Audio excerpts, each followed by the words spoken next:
مدرسه و دانشگاه ما رو طوری برنامه‌ریزی کردن که فقط یه کپی پیست متحرک باشیم. عملا خلاقیتمون رو توی نطفه خفه کردن تا بله قربانگو باشیم و اینجوری بار بیایم. وقتش نرسیده اون بخش از مغزت که سالهاست میوت شده رو دوباره آنلاک کنیم. سلام، به ویدیوهای من خوش اومدی. من آرزو زحمت بران هستم و اینجا کانال یوتیوب علمسازه، جایی که قرار آموزش‌هایی ببینی که بر اساس نیازت طراحی شده. هر چیزی که یاد میگیری عمیقه، علمیه و کاربردیه. البته که همون روز میتونی توی کار و زندگیت ازش استفاده کنی. توی دومین قسمت از پلیلیست من بهتر میخوایم بریم سراغ قولی که خیلی‌ها فکر میکنن باهاش به دنیا نیومدن، یعنی خلاقیت. اگه فکر میکنی خلاقیت فقط واسه نقاشا و آرتیستاست، یا فکر میکنی چون ایده نداری پس کلا این کار نیستی، این ویدیو دقیقاً برای توئه. چون قراره بفهمی چطور مغزت داره بهت کلک میزنه. توی این ویدیو مسیر ما اینه. اول قراره بریم سراغ اون باگ بزرگ که بهت میگه خلاقیت یه آپشن کارخونه ایه، یعنی یا باهاش متولد شدی یا کلا نداریش. میخوایم این باور مخرب رو دیلیت کنیم و ثابت کنیم خلاقیت دقیقاً مثل یه عضله است که فقط چون تا حالا باهاش کار نکردی و وزن نزدی ضعیف مونده. بعد میرسیم به جایی که میفهمیم چرا مغز ما به طور پیش‌فرض دشمن ایده‌های جدیده. میخوام بهت نشون بدم چطوری غریزه حفظ انرژی تو رو توی زندان الگوهای قدیمی حبس کرده تا فقط زنده بمونی، نه اینکه خلق کنی.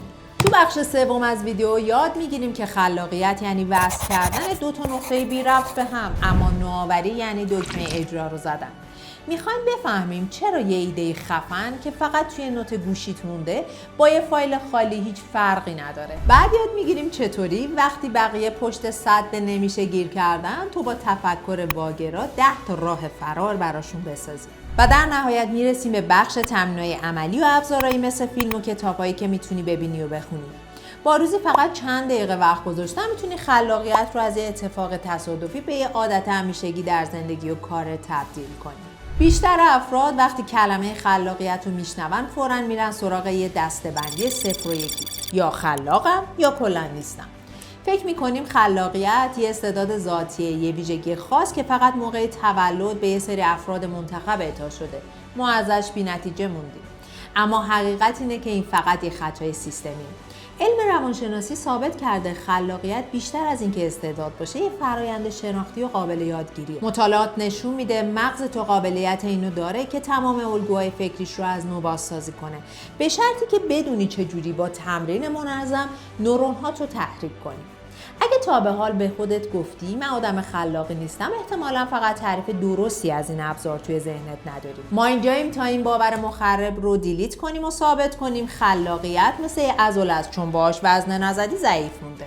اما صبر کن، قبل از اینکه خودتو سرزنش کنی بذار بهت بگم که این کلاً تقصیر تو نیست. در واقع سیستم سخت افزاری مغزت از عمد این عضله از کار انداخته. بیا بهت بگم چطوری. مغز انسان به طور تکاملی جوری طراحی شده که کمترین انرژی رو مصرف کنه. ایده دادن و خلاق بودن یعنی مصرف بالای باتری. برای همین مغزت همیشه تمایل داره بره سراغ مسیرهای آشنا، کم ریسک و حتی تکراری. این الگوی قدیمی بهت امنیت میده.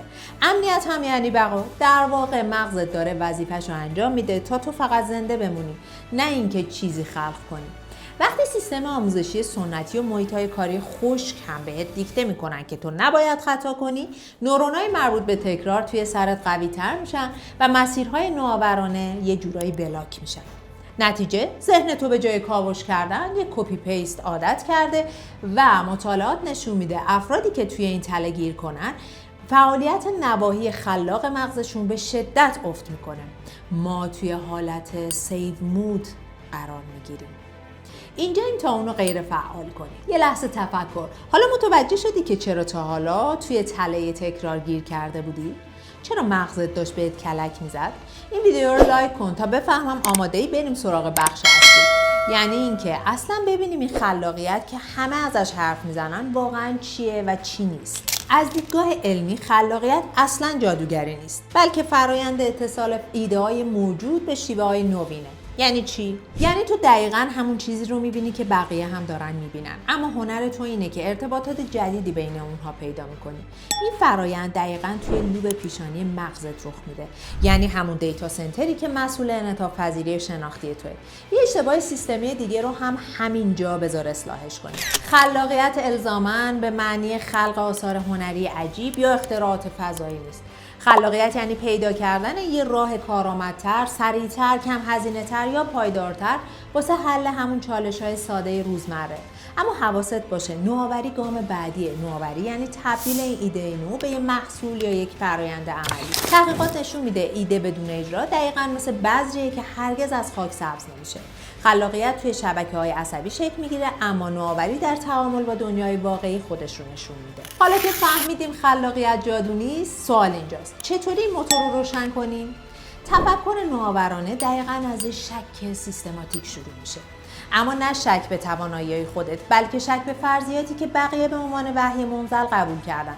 ببین بیشتر مردم توی تله تفکر همگرا گیر کردن، یعنی برای هر چالش فقط دنبال یه جواب درست و منطقی میگردن. اما آدمای نوآور روی حالت تفکر واگرا سویچ میکنن. اونا فرض رو بر این میذارن که همیشه حداقل 2 تا مسیر جایگزین وجود داره. خود تقلب چیه؟ پرسیدن سوالای چالشی، سوالاتی که الگوهای قدیمی مغزتو به چالش بکشه. مثلا چی میشد اگه این فرآیند رو کاملا برعکس انجامش میدادم؟ اگه محدودیت بودجه یا زمان داشتم چطوری ساده ترش میکردم؟ کدوم بخش از این کار اضافه است و میشه بدون افت کیفیت حذفش کنم؟ جالبه بدونی مطالعات نشون داده آدم‌های نوآور به طور میانگین 3 برابر بیشتر از بقیه گزینه‌های مختلف رو ارزیابی میکنن. اونا باهوشتر نیستن، فقط عادت کردن که به اولین جواب مغزشون قانع نشن. تو هم باید این عادت رو بسازی، اول آگاهانه و با تمرین، تا بعد از یه مدتی بره رو اتوپایلوت. هر بار که میپرسی چرا این کار همیشه اینطوری انجام میشه یا اگه فلان بخش رو حذف کنم چی میشه، داری یه مسیر عصبی جدید رو توی مغزت ایجاد میکنی که انعطاف پذیری ذهنتو بالا ببره و تا 20% اون رو رشد بده. در نهایت میرسیم به بخش تمرینای عملی. ابزارهایی رو بهت معرفی میکنم که با روزی فقط چند دقیقه وقت گذاشتن بتونی خلاقیت رو از یه اتفاق تصادفی به یه عادت همیشگی توی زندگی و کارت تبدیل کنی. آماده ای؟ این 3 تا تمرین رو بذار به مدت 21 روز انجامش بدیم تا تغییر رو توی سیمکشی‌های مغزت حس کنی. تمرین اول، کاوش جایگزین. هر روز یه فعالیت معمولی رو انتخاب کن و حداقل 3 تا راه متفاوت پیشنهاد بده، حتی اگه غیر عملی به نظر برسن.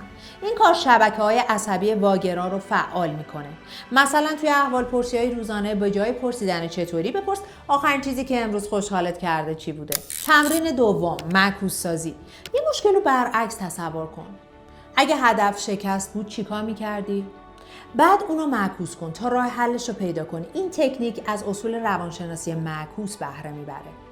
مثلا توی روابطت از خودت بپرس چیکار کنم که این رابطه تا ماه آینده کاملا نابود شه. حتما میگی اصلا به حرفاش گوش ندم، مدام ازش انتقاد کنم، تمام وقتمو با گوشی بگذرونم، وقتی پیش همیم. تمرین سوم، ترکیب تصادفی. 2 مفهوم کاملا نامرتبط رو انتخاب کن، مثل قاشق و هواپیما. یه ارتباط نو بینشون بساز. مغز توی این فرایند ارتباطات غیر منتظره میسازه و این اتفاق میفته که نورونایی که تا الان با هم آشنا نشدن با هم دیگه نزدیک بشن و به هم دست بدن. نتیجه این میشه ساخت قاشق‌هایی برای بچه‌ها که دستشون شبیه بال هواپیماست و موقع غذا خوردن صدای هواپیما میده.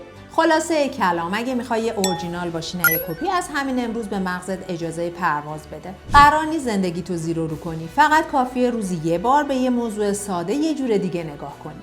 فقط یه سوال متفاوت. همین یه کار کوچیک مثل یه دومینو عمل میکنه که در نهایت کل ساختار تکراری مغزت رو فرو میریزه و یه سیستم عامل نوآور رو بالا میاره.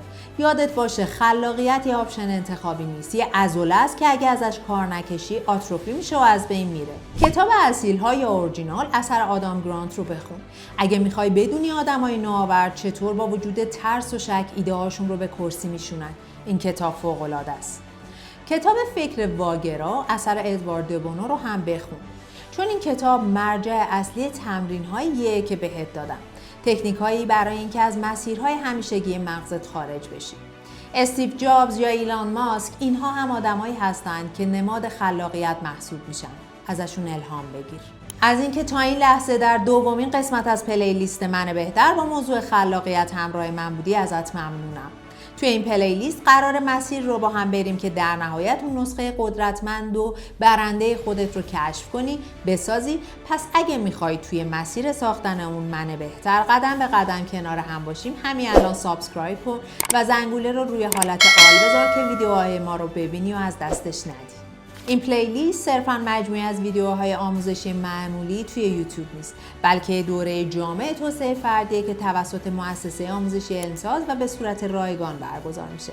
در صورتی که این دوره رو به طور کامل و منظم دنبال کنید، مدرک معتبر پایان دوره از طرف مؤسسه علمساز برای شما صادر میشه.